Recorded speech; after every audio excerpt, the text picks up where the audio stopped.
Okay, next, which of the following is the key advantage of using a perpetual inventory system compared to a periodic inventory system? No.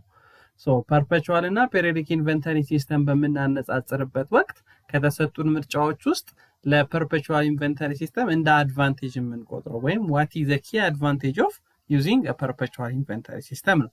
So በሁለቱ መካከል ያለውን ነገር በደንብ አንደርስታንድ ማድረግ አለብን። First, what is perpetual?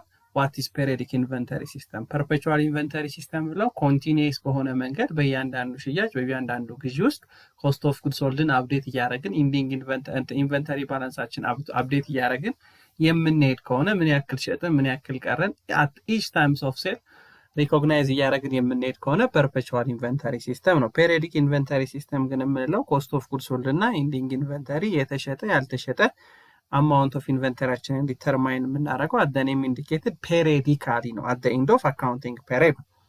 So what is the key advantage of using a perpetual inventory system compared to periodic inventory system ስለሆነ የተጠየቅነው? The answer is B ይሆናል አይደል?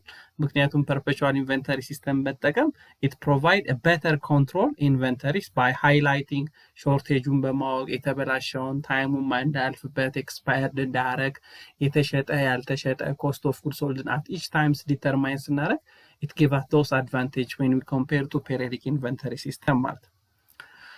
Okay, next, a company B has a 40% of interest in a joint venture. So, by joint venture, 40% ድርሻ ያለው company B. Then, the joint ventures report net income of 100,000 ብር for the year. So, ያ joint venture ወይም separated vehicle ያቋቋመው ምን አለ 100,000 ብር net income አለኝ አለ። So 100,000 ብር net income አለኝ ካለ ይሄ 40% right ያለው joint venture ላይ 40% ያለው company B.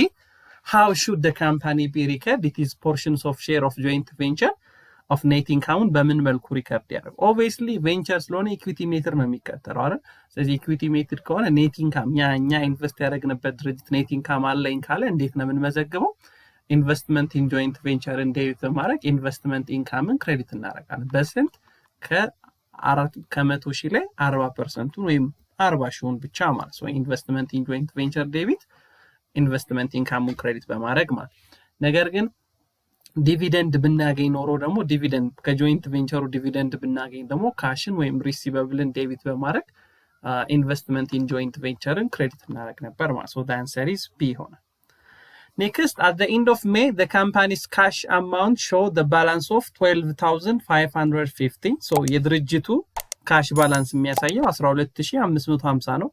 The bank statement for May shows bank statement ደግሞ የሚያሳየው 13,000 ብር። ስለዚህ በሁለቱ መካከል ልዩነት አለ። በካሽ ቡኩና በባንክ ባላንሱ መካከል ልዩነት አለ ማለት። በምን ምክንያት ነው የመጣው ብለን ኢንቨስቲጌት ስናደርግ ዲፖዚት ኢን ትራንዚት 800 አለ፣ አውትስታንዲንግ ቼክ 1500 አለ፣ ባንክ ሰርቪስ ቻርጅ ኖት የት ሪከርድድ ባይ ዘ ካምፓኒ 50 ብር አለ። ሶ ኖት ሰፊሽንት ፈንድ ደግሞ 200 አለ። ስለዚህ these are the main reason that make በሁለቱ መካከል ልዩነት እኩል እንዳይሆኑ ወይም ልዩነትን የፈጠሩ ምክንያቶች። ሶ የተጠየቅነው ምንድነው? what is the reconcile of the true or the correct cash balance at the end of May ነው። ሜይ ላይ ትክክለኛው ሪኮንሳይል ከሆነ በኋላ ትክክለኛ የካሽ ባላንስ ስንት ነው? ሶ ይሄን ለመስራት የዲፖዚተር ባላንሱን መውሰድ ትችላላችሁ ወይም የካምፓኒውን ባላንስ መውሰድ ትችላላችሁ ወይም የባንክ ባላንሱን ወስደን የባንክ ባላንሱን 13,000 ከወሰድን ዲፖዚት ኢን ትራንዚት እንደምርበትና ቼክ አውትስታንዲንግን እንቀንሰዋለን 1,500።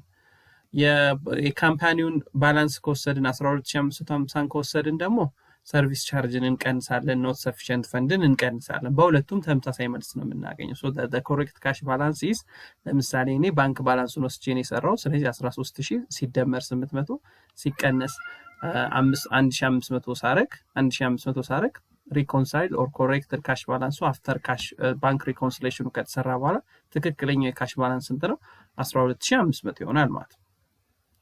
Okay, next, which of the following cash activity would be classified under cash flow from operating activity on the statement of cash? Statement of cash flow ስናዘጋጅ operating activity ውስጥ የሚመደበው cash flow የትኛው ነው? ሶስት አይነት አክቲቪቲ ነው ያለናል። ኦፕሬቲንግ፣ ኢንቨስትመንት እና ፋይናንሲንግ የምንለው ኦፕሬቲንግ ከሆነ ከቢዝነሱ ኦፕሬሽን ጋር የሚገናኝ አገልግሎት ከመስጠት ዕቃ ከመሸጥ ጋር የሚገናኝ አክቲቪቲ ኦፕሬቲንግ አክቲቪቲ እንለዋለን። ነገር ግን ሎንግ ተርም የሆኑ አሴቶችን ከመግዛት ከመሸጥ ሎንግ ተርም ኢንቨስትመንቶችን አኳየር ኤንድ ሴል ከማድረግ የተገናኙ አክቲቪቲ ኢንቨስትመንት አክቲቪቲ እንለዋለን። የሰዎችን ገንዘብ ከመበደር አክሲዮን ከመሸጥ ዲቪደንድ ከመክፈል የተበደርነውን ብድር ከመክፈል ጋር የተገናኙ አክቲቪቲዎችን ደግሞ ፋይናንሲንግ አክቲቪቲ እንለዋለን። የተጠየቅነው ምንድነው ከተሰጡት ምርጫዎች ውስጥ ካሽ ፍሎ ፍሮም ኦፕሬቲንግ አክቲቪቲ ሊሆን የሚችለው የትኛው ነው? So the answer is C አይደል? cash received from the customer it should be classified as operating activity ማለት cash paid for purchasing of land ከሆነ investment activity ነው። cash received from issuing of bond ከሆነ financing activity ነው። cash paid for dividend to shareholder ከሆነ again it is financing activity ነው ማለት። Okay, next, which of the following best describing how financial market contributed to economic growth ይላል። so financial marketoች ለኢኮኖሚ growth contributed የሚያደርጉትን clearly ወይም bestly describe የሚያደርግልን ሴንቴንስ የቱ ነው? so financial market the market that bring ገንዘብ ያለውንና ገንዘብ የሚፈልገውን የተለያዩ ፋይናንሻል ኢንስትሩመንቶችን የሚሸጠውንና የሚገዛውን ሰው የሚያገናኝ ገበያ ነው አይደል? ፋይናንሻል ማርኬት በፋይናንሻል ሲስተም ውስጥ ካሉ ኮምፖነንቶች መካከል አንዱና ዋነኛው ነው ፋይናንሻል ማርኬት የምንለው። ብዙ አይነት ፋይናንሻል ማርኬት አለ። so the best descriptions of how financial market contribute to economic growth is the answer is B. it acting as intermediaries between the savers and borrower channeling fund into productive investment ገንዘብ ያላቸውና ገንዘብ የሌላቸው ገንዘብ ሞር ፕሮዳክቲቭ ወደሚሆንበት ሞር ስራ ወደሚሰራበት መልኩ ካናል ለማድረግ ለማስተላለፍ ስንል የምንጠቀምበት ኢንስትሩመንት ነው ፋይናንሻል ማርኬት የምንለው ማለት ነው። so the answer is B. next A and B form a partnership form of say partner A እና partner B ምን ፈስርቷል? partnership form of business two or more persons የሚያቋቁሙት ነው አይደል? ስለዚህ ይህን ጥያቄ ስትመልሱ ደግሞ ሶል ፕሮፕራይተርሺፕ ምንድነው? ካራክተሪስቲክሱ፣ አድቫንቴጁ፣ ዲስአድቫንቴጁ፣ ፓርትነርሺፕ አድቫንቴጅ፣ ዲስአድቫንቴጅ፣ ካራክተሪስቲክ፣ ኮርፖሬሽን አድቫንቴጅ፣ ዲስአድቫንቴጅ፣ ካራክተሪስቲክስ ነው ሪማይንድ አድርጎ። ኦኬ ሶ ኤ ኮንትሪቢዩትድ ካሽ 50,000 ብር ኮንትሪቢዩትድ አድርጓል። ቢ ኢኩዊፕመንት ነው። ኤ ኮንትሪቢዩትድ ካሽ እና ኢኩዊፕመንት ነው። ሶ ካሹ 50,000 ብር ነው። ኢኩዊፕመንት ደግሞ ፌር ቫልዩ 30,000 የሆነ ኮስቱ ደግሞ 40,000 ብር የሆነ ኢኩዊፕመንት ኮንትሪቢዩትድ። ፓርትነር ቢ ደግሞ ላንድ ነው ኮንትሪቢዩትድ ያደረገው። የላንዱ ፌር ቫልዩ 80,000 ነው። የላንዱ ኮስት ደግሞ 60,000 ነው። ሶ የተጠየቅነው ምንድነው? what is the total initial capital for a partnership? ሶ ፓርትነርሺፑ ከተመሰረተ በኋላ አጠቃላይ የሚኖረው ቶታል ካፒታሉ ምን ያክል ይሆናል ነው ጥያቄው። ስለዚህ ኦልዌይስ አሴት ኮንትሪቢዩት በሚደረግበት ሰዓት በፓርትነሮቹ ፌር ቫልዩን በመጠቀም ነው የምንወስደው። ነገር ግን yes አግሪ ማድረግ አለባቸው፣ ሁሉም ፓርትነሮች መስማማት አለባቸው። ነገር ግን ያዋጡትን ኦልዌይስ ፌር ቫልዩን ኮንሲደር በማድረግ ነው። ስለዚህ ፓርትነር ኤ 50,000 ካሽ እና የኢኩዊፕመንቱን ፌር ቫልዩ 30,000 እንወስድለታለን። 80,000 አዋጥቷል። ፓርትነር ቢ ላንድ ራሱ 80,000 ብር አዋጥቷል። ስለዚህ ጠቅላላ ምንድነው የተጠየቅነው? በፓርት ከተዋጣ በኋላ ፓርትነርሺፕ ውስጥ ያለው ካፒታል ምን ያክል ነው የሚለው ኦብቪየስሊ 160,000 ይሆናል። ምክንያቱም የፓርትነር ኤ 80,000 አለ፣ የፓርትነር ቢ 80,000 አለ። ቶታል በፓርትነርሺፕ ውስጥ ያለው ካፒታል 160,000 ይሆናል ማለት ነው። Okay, next, a shorter cash conversion cycle generally indicated ነው። so cash conversion cycle ሲያጠር ምንን ያሳያል? so cash conversion cycle ማለት ለሮ ማቴሪያሎች ያወጣ ነው ካሽ work in progress ሆነ finished good ሆኖ receivable ሆኖ ተመልኮ ካሽ እስከሚወጣ አንድ ኦፕሬቲንግ ሳይክል ለማከናወን ያወጣ ነው ካሽ በምን ያክል ቀን ተመልሶ ይመጣል? ለምሳሌ 30 ቀን ማለት ዛሬ ያወጣውት ቀን በ30 ቀን ተመልሶ ይመጣል ማለት። ካሽ ኮንቨርዥን ሳይክልን ዲተርማይን ለማድረግ ኤጅ ኦፍ ኢንቨንተሪ ፕላስ ኤጅ ኦፍ ሪሲቨብል ማይነስ ኤጅ ኦፍ ፔብል ነው የምናደርገው። ኤጅ ኦፍ ሪሲቨብል ማለት ሪሲቨብልን ለመሰብሰብ የሚወስድብን ቀን ወይም ሪሲቨብል ኮሌክሽን ፔሪድ የምንለው ነው። ኤጅ ኦፍ ኢንቨንተሪ ደግሞ ማለት ሪሲቨብልን ለመሸጥ ሪሲቨብልን ኮንቨርት ለማድረግ ዴይስ ኦን ኢንቨንተሪን ለመሸጥ የወሰደብን ቀን ነው። ማይነስ ኤጅ ኦፍ ፔብል ማለት ፔብል እዳችንን ለመክፈል የሚወስድብን ቀን ነው። ሶ በእነዚህ ውስጥ የምናገኘው ነው ካሽ ኮንቨርዥን ሳይክል ነው። ኦልዌይስ እንዲያንስ እንፈልጋለን። ለምን? ቶሎ እንዲገላበጥ ገንዘባችን ማለት ነው። ሶ ካሽ ኮንቨርዥን ሳይክል አነሰ ማለት ሾርተር ካሽ ኮንቨርዥን ሳይክል አለ ማለት ጀነራሊ ኢንዲኬት የሚያደርግልን ኢት ኢምፕሩቭ የካምፓኒው ቬሪ ሊኩዊድ ነው ማለት። ምክንያቱም ቶሎ ይገላበጣል። በጣም በአጭር ቀን ውስጥ ራሱ ካሹን ስለሚያገላብጥና በድርጅቱ ውስጥ ስትሮንግ የሆነ ካሽ ፍሎ አለ። በድርጅቱ በጣም ቶሎ የሚመጣ ካሽ ፍሎ እንዳለ ኢንዲኬት ያደርገናል ማለት ነው ሾርተር ካሽ ኮንቨርዥን ሳይክል መኖሩ። ሶ the answer is C ይሆናል ማለት። Next, which of the following would be the initial journal entry for a seller when a bir 1,500 credit sale is made with the term of 210 and 30 ነው። so በዱቤ ሽያጭ የ1,000 ብር የ1500 የዱቤ ሽያጭ ብንሸጥ በሸጥንበት ቅጽበት ኢኒሻሊ ልክ ሲሸጥ እንዴት ይመዘገባል? ኦብቪየስሊ የሸጥነው በዱቤ ነው። የ1500 ብር ዕቃን የሸጥነው በ210 ኤን13 አግሪመንትን የሸጥነው ስንሸጠው ኢኒሻል ጆርናል ኢንትሪው ምን ይመስላል ነው። ኦብቪየስሊ አካውንት ሪሲቨብል ዴቢት ሴልስን ክሬዲት እናደርጋለን። አካውንት ሪሲቨብል ዴቢት ሴልስን ክሬዲት እናደርጋለን። አሁን 2 ማለት ምንድነው? 10 ማለት ምንድነው? 30 ማለት ምንድነው የሚለውን አንደርስታንድ ማለት አጠቃላይ ይሄ ክሬዲት ተርም ይባላል። 30 ክሬዲት ፔሪድ ይባላል እዳውን የምንከፍልበት። 10 ዲስካውንት ዴይስ የምንለው ወይም ዲስካውንት ፔሪድ በ10 ቀን ውስጥ ከከፈልን ዲስካውንት እና 2 የምንላት ደግሞ ዲስካውንት አማውንት ነች። ስለዚህ ከስተመሮቹ በዲስካውንት ፔሪድ ከከፈሉን ከ1500 ላይ 2% ዲስካውንት ያገኛሉ። በ11ኛው እና በ12ኛው ቀን ቢከፍሉን ግን ምንም አይነት ዲስካውንት አያገኙም ማለት ነው። ሶ ኢኒሻሊ ሪከርድ የምናደርገው if an employers provide a transportation allowance 2400 Ethiopian birr per month to an employee whose basic salary of 5000 birr ሶ ደሞዙ ወይም ቤዚክ ሰላሪው 1500 ለሆነ ሰራተኛ የትራንስፖርቴሽን አላዋንስ 2400 ብር ብንሰጠው የተጠየቅነው ኤንድ ነን ታክሰብል ሊሚት ፎር ትራንስፖርቴሽን አላዋንሱ lower of 2200 or 25% of basic salary ቢሆን what amount of transport allowance is taxable ግብር የሚከፍልበት የትራንስፖርቴሽን አላዋንስ መጠኑ ምን ያክል ነው? አሁን እዚህ ጋር በደንብ ጥንቃቄ ማድረግ አለበት። ትራንስፖርቴሽን አላዋንስ ምንድነው? ለመጓጓዣ ለሚሰጥ አላዋንስ ለሰራተኞች ማለት። ነገር ግን ይሄ ሁለት አይነት አለ። ለስራው ፐርፐዝ ለሚንቀሳቀሱና ከቤት ወደ ቢሮ ከቢሮ ወደ ቤት ለሚመጡ በሚል ማለት።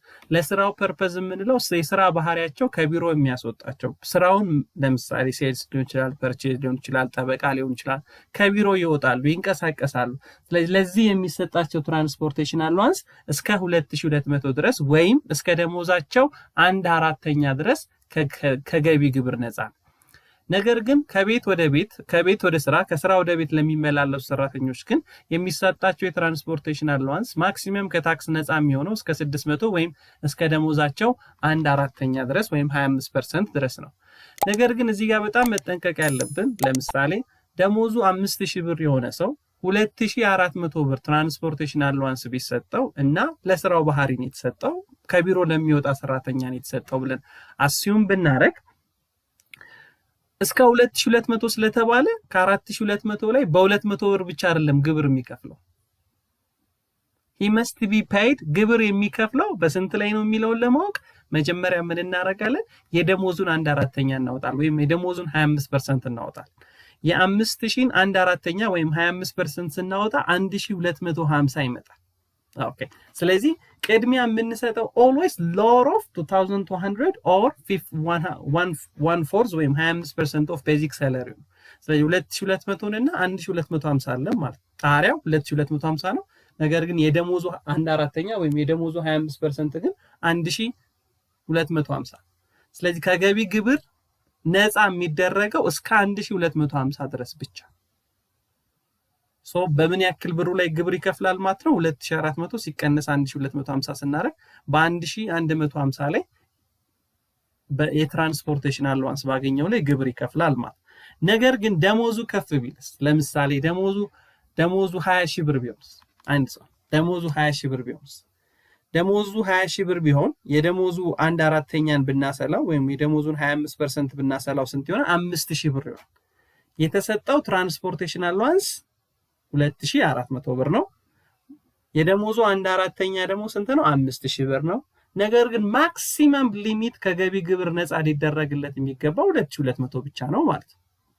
ስለዚህ የደሞዙ መጠን የትራንስፖርቴሽን አላዋንስ እስከ ስንት ድረስ ነው ከገቢ ግብር ነፃ የሚሆንለት የሚለው ትልቅ አፌክት ያደርገናል። ጥንቃቄ ማድረግ አለብን። Okay, next, under IFRS 17, an entities identify contracts that are onerous or at initial recognition.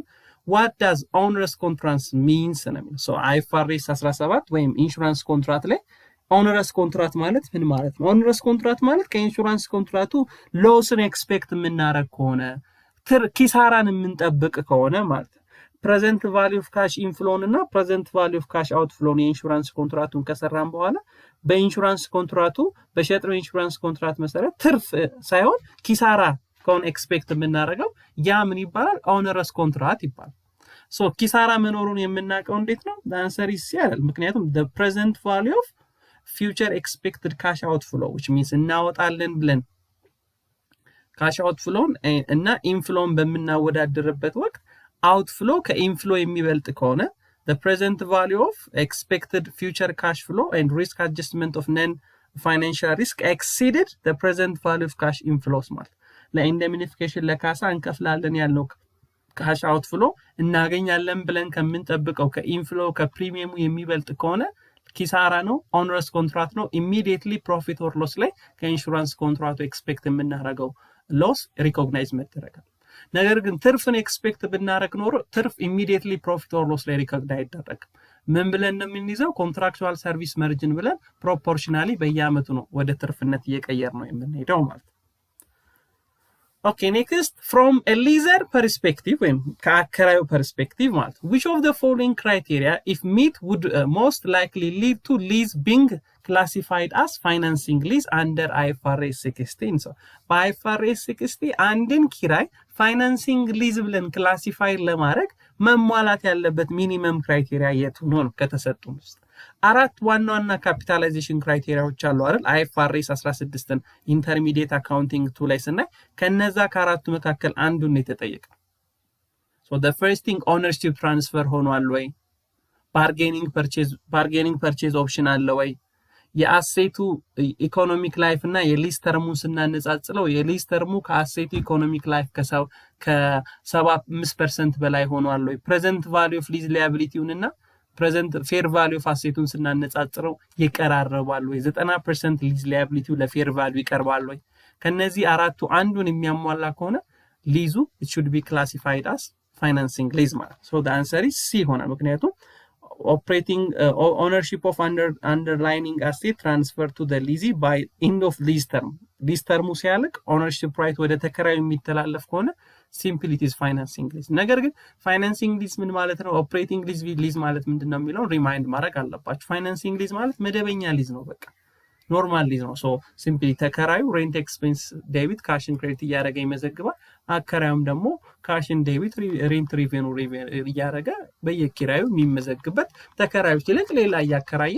ኖርማል ኪራይ ማለት ፋይናንሲንግ ሊዝ ግን ከሆነ ኦነርሺፕ ራይቱ ሪስኩ በሙሉ ከአከራይ ወደ ተከራይ ትራንስፈር የሚሆንበት ከአከራይ ወደ ተከራይ ትራንስፈር የሚሆንበት የሊዝ አይነት ነው ይሄን ለማወቅ ቅድም ያልኳችሁን አራቱ አንዱ ክራይቴሪያ መሟላት አለበት ዜን ፋይናንሲንግ ሊዝ ላይ ደግሞ ሌላ የምታስታውሱልኝ ፋይናንሲንግ ሊዝ በሁለት ይከፈላል ሴል ታይፕ ፋይናንሲንግ ሊዝ እና ዳይሬክት ፋይናንሲንግ ሊዝ አለ እሱንም ቼክ አድርጉ Okay, next, what is the definitions of control risk in the context of financial statement audit? So, what is control risk? Control risk ማለት ነው So, auditor audit plan ሲያዘጋጅ internal control understand ካደረግን በኋላ የድርጅቱን environment understand ካደረግን በኋላ plan detection risk, control risk, inherent risk, acceptable audit risk determine ማድረግ አለበት እንላለን ስለዚህ control risk ማለት ምን ማለት control risk ማለት የድርጅቱ internal control ማቴሪያል ሚስ ስቴትመንትን ፍራውድን ላያጋልጥ የሚችልበት እድል ማለት ነው control risk ማለት it's failed to detect material misstatement and fraud by the client's internal control ማለት so the answer is C ሆናል the risk that the material misstatement that will not be prevented or detected or corrected on timely basis by entities internal control inherent risk ከሆነ before we assessing internal control የድርጅቱን internal control assess ከማድረጋችን በፊት የውስጥ ቁጥጥሩን ከማየታችን በፊት material misstatement fraud ሊኖር ይችላል ብለን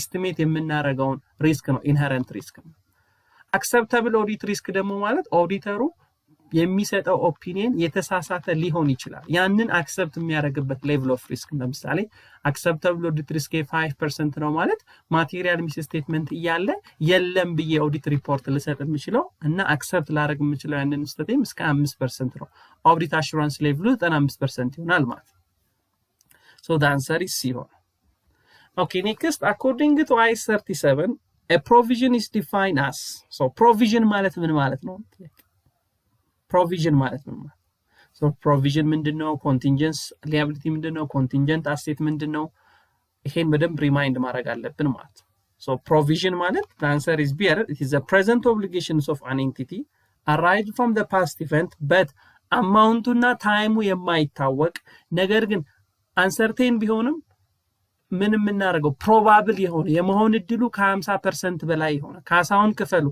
ኢኮኖሚክ ፊውቸር አውትፍሎ ኦፍ ሪሶርስ ወደፊት የመሆን እድሉ ከ50% በላይ የሆነ ፕሮባብል የሆነ እና የምንመዘግበው ፋይናንሻል ስቴትመንት ላይ ሪኮግናይዝ የምናደርገው የምናሳየውን ሊያቢሊቲ ነው ፕሮቪዥን ብለን የምንጠራው። ኮንቲንጀንት ከሆነ ለስ ፕሮባብል ነው ወይም ፖሲብል ነው ፋይናንሻል ስቴትመንት ላይም ሪከርድ አናደርገውም ኢስቲሜት ስለማይሆን ሜጀር ስለማይሆን ፋይናንሻል ስቴትመንት ላይም አናሳየውም ኮንቲንጀንት ሊያቢሊቲ ከሆነ ማለት። So the answer is B. Next, a company's machine has a carrying amount of ብር 500,000 and it is fair value less cost to sale ወይም less cost disposal estimated to be 420,000 and it is value in use calculated to be ብር 450,000 ስለዚህ carrying amount 500,000 ብር ቢሆን fair value less cost to sale 420,000 ብር ቢሆን value in use ደግሞ 450,000 ብር ቢሆን impairment loss ስንት ነው? obviously impairment loss ለማወቅ carrying value ከሪከቨረብል አማውንት ጋር የምናነጻጽር ሪከቨረብል አማውንቱን ደግሞ ለማወቅ ከፌር ቫልዩ ለስ ኮስት ሴል እና ከቫልዩ ኢን ዩዝ የበለጠውን ነው የምንወስደው። ስለዚህ ለኛ ሪከቨረብል አማውንታችን አሁን 450,000 ነው። ለምን? ከፌር ቫልዩ ለስ ኮስት ሴል እና ከቫልዩ ኢን ዩዝ እሱ ስለሚበልጥ ሶ ከኬሪንግ አማውንቱ ጋር ስናነጻጽረው የ50,000 ብር ብልጫ ስላለው ኬሪንግ አማውንቱ አሴቱ ኢምፔሪመንት ሎስ አጋጥሞታል። ስለዚህ ኢምፔሪመንት ሎስን ዴቢት አካሙሌትድ ዲፕሪሲዬሽን ኦር አሴቱን ክሬዲት እናደርጋለን ማለት ነው። So the answer is A1. Okay, next, a dairy farm owns a yield of milk cows. At what point does milk produced by these cows transitions from being a part of biological asset or cows to agricultural produce under IS 41? By IS 41 መሰረት ለወተት እርባታ ብለን ላሞች ይዘናል። ለመቼ ነው ወተቱ ከባዮሎጂካል አሴቱ ተነጥሎ አግሪካልቸራል ፕሮዲዩስድ የሚሆነው መቼ ነው? at which point transition from ከባዮሎጂካል አሴቱ ወደ አግሪካልቸራል ፕሮዲዩስድ የሚለወጠው መቼ ነው? at harvesting point ወይም at milking point። ወተቱ ልክ ሲታለብ ከላሟ ልክ ሲወጣ ወተቱ ላሟ ለብቻው ባዮሎጂካል አሴት ሆናለች፣ ወተቱ ለብቻው አግሪካልቸራል ፕሮዲዩስድ ይሆናል ማለት ነው። ኦኬ፣ ጥያቄ ደግሞ ስትመልሱ አግሪካልቸራል አክቲቪቲ ማለት ምን ማለት ነው? ባዮሎጂካል አሴት ማለት ምን ማለት ነው? ቢረር ባዮሎጂካል አሴት እና ኮንሱሜብል ባዮሎጂካል አሴት ማለት ልዩነታቸው ምን ማለት ነው? ራሱ አግሪካልቸራል ፕሮዲዩስድ ማለት ምን ማለት ነው? አግሪካልቸራል ፕሮዲዩስድ የምንለው ከባዮሎጂካል አሴቱ የተነጠለ ህይወት የሌለው እንደ ኢንቨንተሪ ኮንሲደር የምናደርገውን አይተም ፕሮዳክቱን ነው አግሪካልቸራል ፕሮዲዩስድ። ሃርቨስቲንግ ማለት ይሄ መለያ ነው። ሁለቱንም አግሪካልቸራል ፕሮዲዩስዱን እና ባዮሎጂካል አሴቱን የምንለይበት ፕሮሰስ ነው ሃርቨስቲንግ ወይም ዲታችመንት ኦፍ የሚሄደውን ባዮሎጂካል ትራንስፎርሜሽን የማቋረጥ ሂደት ነው ሃርቨስቲንግ የምንለው። ኮንሱሜብል ምንድነው? ቢረር ምንድነው? ዜን ፕላንት ሲሆን ቢረር ሆኖ ፕላንት ሲሆን ኮንሱሜብል ሆኖ አኒማል ሲሆን በምን እንዳኛዋለን የሚለውን ስታንዳርዶች ሪማይንድ ማድረግ ይኖርባቸው። Okay, next, a property that was previously classified as owner-occupied property under IS 16 is leased out to the third party under an operating lease. The companies now tend to hold it for rental income. What is the appropriate accounting treatment for this change is used? ስለዚህ መጀመሪያ እንደ owner-occupied property ወይም እንደ fixed assets እንጠቀምበት ነበረ ፕሮፐርቲው። ስለዚህ ኦነርስ ኦብቪየስሊ ኦነር ኦኩፓይድ ከሆነ ወይም እንደ ለራሳችን ፐርፐዝ ለአድሚኒስትሬሽን እና አገልግሎት ለመስጠትና ምርት ለማምረት የምንይዘው ከሆነ በአይስ 16 መሰረት ነው የምንዳኘው። ልክ ግን ከዚህ አውጥተን እያከራየ ነው በመደበኛነት በኦፕሬቲንግ ሊስ እንዳትሸወሩ። ቅድም ነግሬያቸዋለሁ ፋይናንሲንግ እና ኦፕሬቲንግ ሊስ እንደ ኖርማል ኪራይ ያደረግን ንብረቱን ከኛ መጠቀማችንን አቁመን እያከራየን ገንዘብ ማግኘት የምንፈልግ ደግሞ ከሆነ ከፊክስድ አሴት ወጥቶ ምን ይሆናል ማለት ነው? ኢንቨስትመንት ፕሮፐርቲ ይሆናል ማለት ነው። ስለዚህ ከአይስ 16 ይወጣና በምን መሰረት ይዳኛል ማለት ነው? በአይስ 40 መሰረት ይዳኛል ማለት ነው። the proper change ምን መሆን አለበት? the property should be reclassifying from IS 16 to IS 14 ወደ ኢንቨስትመንት ፕሮፐርቲ መለወጥ አለበት። ምክንያቱም ኢንቨስትመንት ፕሮፐርቲ ማለት the property that we held for rental purpose and for capital appreciation purpose። እያከራየን ገንዘብ ልናገኝበት ወይም ዋጋው ሲወደድ ካፒታሉ ከፍ ሲል ወይም ከገዛንበት ዋጋው ከፍ ሲል እንሸጠዋለን ብለን የምንይዘው ፕሮፐርቲ ኢንቨስትመንት ፕሮፐርቲ። ነገር ግን አንድ ፕሮፐርቲ ከፊክስድ አሴት ወደ ኢንቨስትመንት ፕሮፐርቲ፣ ከኢንቨስትመንት ፕሮፐርቲ ወደ ኢንቨንተሪ፣ ከኢንቨንተሪም ወደ ብል ሊያደርግ ይችላል፣ ሊለዋወጥ ይችላል። እዚህ ጋር ደግሞ የምትለዩልኝ ፊክስድ አሴት ምንድነው፣ ኢንቨንተሪ ምንድነው፣ ኢንቨስትመንት ፕሮፐርቲ ምንድነው፣ የትኞቹ ስታንዳርዶች ነው የሚዳኟቸው የሚለውን አንደርስታንድ ማድረግ አለባቸው። ኦኬ ኔክስት IFRS 13 established a fair value hierarchies to prioritize the input used for a fair value measurement. Which levels of the fair value hierarchy considered to be highest priorities or most reliable? So fair value በምናይበት ሰዓት IFRS 13 ሶስት ሂራርኪዎች አሉ አይደል? ለፌር ቫልዩ ሜዠርመንት በምንጠቀመው ኢንፑት በምንጠቀመው ዳታ መሰረት ሶስት ሂራርኪዎች አሉ። ሌቭል 1 ሌቭል 2 እና ሌቭል 3 የምንላቸው ማለት። So which one is most highest የሆነ priority ያለው ወይም most reliable የሆነው ሌቭል ወይም ሂራርኪ የቱ ነው የሚለው? obviously ሌቭል 1 ምክንያቱም ሌቭል 1 ኮትድ የሆነ ፕራይስ ነው የምንጠቀመው፣ ስታንዳርዳይዝድ የሆነ ሜዠርመንት ነው የምንጠቀመው። ምንም የሚያሻማ ጉዳይ የለም። አንድ አክሲዮን ዋጋው ይታወቃል። አንድ ቦንድ ስንት አክቲቭሊ ትሬድድ ማርኬት አለ። በዛ ትሬድድ ማርኬት ላይ ያለውን ዳታ በመጠቀም ነው አሴቶችን ፌር ቫልዩ የምንሰራው። ስለዚህ ሌቭል 1። ሌቭል 2 የምንለው ደግሞ ሰም አጀስትመንት የምንሰራ ከሆነ there is observable information አለ። observable informationን ተጠቅመን የተወሰነ አጀስትመንት እየሰራን፣ ለምሳሌ ከጎናችን ያለው የኮንዶሚኒየም ቤት ስንት ተሸጠ፣ ፊኒሺንግ ያለቀለት፣ የኛ ያላለቀለት እያልን ላፕቶፕ 5 ዓመት ያገለገለ በዚህን ያክል ተሽጧል፣ 3 ዓመት ያገለገለው በስንት ሊሸጥ ይችላል እያልን ፌር ቫልዩ የምንሰራ ከሆነ ሰከንድ ሌቭል ወይም ሌቭል 2 ይባላል። ነገር ግን ምንም አይነት ኦብዘርቨብል ኢንፑት የሌላቸው ከሆነ በጣም ዲፊካልት የሆነ ለስ ሪሊያብል የሆነው ግን ሌቭል 3 ነው። ለምሳሌ ከዚህ በፊት ብያቸዋለሁ፣ አንዋር መስጊድ ቢሸጥ ስንት ያወጣል፣ ቦሌ መድኃኒዓለም ቢሸጥ ስንት ያወጣል ብንባል አክቲቭሊ ትሬድ ማርኬትም የለውም፣ ኦብዘርቨብል ማርኬት ኢንፎርሜሽን ማግኘት አንችልም። ስለዚህ such kinds of ሌቭሎችን ነው ሌቭል 3 የምንለው ማለት ነው። Okay, next, which of the following audit opinion is issued when the auditor concludes the financial statement are materially misstatement and the effects of the misstatement are both material and persuasive of the financial statement ይላል። ሶ ኦዲተር አድርገን ከጨረስን በኋላ ኦዲት ባደረግነው ፋይናንሻል ስቴትመንት ላይ ማቴሪያል የሆነ ሚስ ስቴትመንት አግኝተናል። ይሄ ደግሞ ዲሲሽንን ኢንፍሉዌንስ በሚያደርግ አማውንት ማቴሪያል በሆነ መንገድ ነው ኤረር እና ፍራውድ ያገኘነው። ስለዚህ which kinds of audit opinion it should be issued ነው፣ የትኛው ኦዲት ኦፒኒየን ነው የሚደረገው ነው። አንሰሪስ ምን አድቨርስ ኦፒኒየን አይደል? ምክንያቱም ማቴሪያል ሚስ ስቴትመንት በሚኖርበት ወቅት ኢሹ የምናደርገው ሪፖርት አድቨርስ ኦፒኒየን። ነገር ግን ምንም አይነት ማቴሪያል ሚስ ስቴትመንት ባይኖር፣ ስህተት ባይኖር፣ ኤረር ባይኖር፣ ፍራውድ ባይኖር 100% ትክክል ነው ብለን የምናምር ከሆነ ግን አንሞዲፋይድ ወይም አንኳሊፋይድ ኦዲት ኦፒኒየን ኢሹ እናደርጋለን። ነገር ግን የሆነ ፓርት ብቻ ችግር ኖሮት ኤክሰፕት የሚል ወርድ የምንጠቀም ከሆነ ኳሊፋይድ ኦዲት ኦፒኒየን ኢሹ እናደርጋለን። ነገር ግን ኦዲት ማድረግ በማንችልበት ስኮፕ ኤንድ በተለያዩ ምክንያት በዛቻ ሊሆን ይችላል፣ አድቮኬሲ፣ በተለያየ ምክንያት ዳታ ማግኘት ሳንችል ኦዲት ማድረግ ሳንችል ስንቀር ጥሩ ነው መጥፎ ነው ማለት ስንቸገር ደግሞ ዲስክሌመር ኦዲት ኦፒኒየን ነው ኢሹ የምናደርገው ማለት ነው። ኦኬ ኔክስት ኢን ፈንድ አካውንቲንግ ዋት ኢዝ ዘ ፕራይመሪ ፐርፐዝ ኦፍ ኢንካምበራንስ? በፈንድ አካውንቲንግ ፐርፐዝ ስናይ ኢንካምበራንስ ለምንድን ነው ኢንካምበራንስ የምንጠቀመው? ዋት ኢዝ ዘ ሜን ፐርፐዝ ኦፍ ሃቪንግ ኢንካምበራንስ አካውንቲንግ? ኢንካምበራንስ የሚለው ለምንድን ነው የምንጠቀምበት? ኦብቪየስሊ ቱ ሰርቭ a portion of an appropriation for future expenditure arising from a purchase order or contract. ኦርደር ላደረግነው አይተም ወይም ለገባነው ኮንትራክት ከተፈቀደልን ወጪ ላይ የሆነ ያክል አማውንቱን ሪዘርቭ ለማድረግ ወደፊት ለሚመጣብን ኮሚትመንት ለገባነው ኮንትራክት ወይም ኦርደር ላደረግነው አይተምስ ከተፈቀደልን ወጪ ላይ ሪዘርቭ አድርገን ለጥለን ለማስቀረት ስንል ነው ኢንካምበራንስ የሚለውን አካውንት የምንጠቀመው ማለት ነው። ሶ ልክ ይሄኛውን ጥያቄ ነው ስንመልስ ለኢንካምበራንስ በደንብ ግልጽ ይሆናል። ለምሳሌ if the purchase order for 500,000 was encumbrance and actually goods cost is 4,900, what happened to the encumbrance and expenditure account ነው የሚለው። መጀመሪያ ኦርደር ስናደርግ የ5000 ብር ነው ኦርደር ያደረግነው። ስለዚህ እንዴት ነው የምንመዘግበው?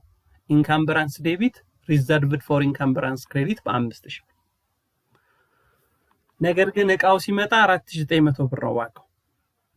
እቃውን ስንቀበል ሪሲቭ ስናደርገው እንዴት እንመዘግባለን? ሪዘርቭድ ፎር ኢንካምበራንስን ዴቢት፣ ኢንካምበራንስን ክሬዲት፣ ኤክስፔንዲቸርን ዴቢት፣ ቮቸር ፔብል ወይም ካሽን ክሬዲት በስንት በ4900 ብር እናደርጋለን። ስለዚህ የተጠየቅነው ዋትስ ሃፕን ቱ ኢንካምበራንስ ኤንድ ኤክስፔንዲቸር አካውንት ምን ይሆናል ነው ጥያቄው። በኢንካምበራንስ እና በኤክስፔንዲቸር አካውንት መካከል የ5000 ብር ዕቃ ዘን 4900 ብር ስንቀበል ምን ይሆናል ኢንካምበራንሱ፣ ምን ይሆናል ኤክስፔንዲቸር አካውንቱ ነው የሚለው። ኦብቪየስሊ ኢንካምበራንሱ ምን ያደርጋል? ሊኩዊዴት ያደርጋል፣ ይጠፋል። አጠፋነዋል። ምክንያቱም ሪቨርስድ ፎር ኢንካምበራንስን ዴቢት አድርገን ኢንካምበራንስን ክሬዲት ስናደርግ አጠፋ ነው፣ ሊኩዊዴት አደረግነው ማለት ነው ኢንካምበራንሱ። ኤክስፔንዲቸሩ ግን ሪከርድ ይደረጋል፣ እንደ አዲስ ሪከርድ ይደረጋል። ምክንያቱም ኤክስፔንዲቸር ዴቢት ቮቸር ፔብል ወይም ካሽን ክሬዲት ስለምናደርግ ማለት ነው።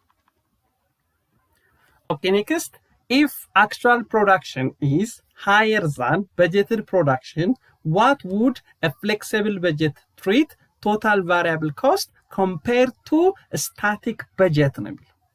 ኦኬ አሁን ይሄን ጥያቄ ደግሞ ለመመለስ በፍሌክሲብል በጀት እና በስታቲክ በጀት መካከል ያለውን ልዩነት በደንብ ማወቅ አለብን። ምክንያቱም ስታቲክ በጀት የምንለው at the beginning of the period planned levels of production ወይም ደግሞ እናመርታለን ወይም እንሸጣለን ባልነው levels of quantity በአመቱ መጀመሪያ የሚዘጋጀው በጀት ስታቲክ በጀት ይባላል። ነገር ግን ፍሌክሲብል በጀት ደግሞ የምንለው at the end of accounting period actual ያመረትነውን የሸጥነውን levels of quantity በመጠቀም በጀቱን ድጋሚ የምንሰራው ከሆነ ፍሌክሲብል በጀት ይባላል። ስለዚህ በፍሌክሲብል በጀቱና በስታቲክ በጀቱ መካከል ያለው ልዩነት ምንድነው? በሚጠቀሙት levels of quantity እና በሚዘጋጁበት ፔሪድ መካከል ነው ልዩነቱ። አንደኛው at the beginning planned ወይም budgeted levels of production ይጠቀማል። አንደኛው at the end of accounting period ደግሞ actual levels of production ይጠቀማል። so በዚህ ጥያቄ ምንድነው የሚለን? if actual production is higher than the budgeted production ነው የሚለው።